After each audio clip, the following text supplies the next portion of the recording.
So ano naman po itong throughput? So another example mga ka-IT. So yung plan ko is 200 Mbps. Supposedly mga ka-IT, in theory, yung broadband plan ko, kaya dapat makapag-download ng 25 MB or megabytes na data in 1 second. Pero kaya niya ba? Tingnan natin. Ito po yung actual na pag-download ko ng file mga ka-IT.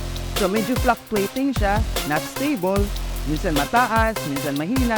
So on average, nakikita po natin mga ka-IT, yung throughput ko ay nasa 10 to 15 megabytes per second lang po.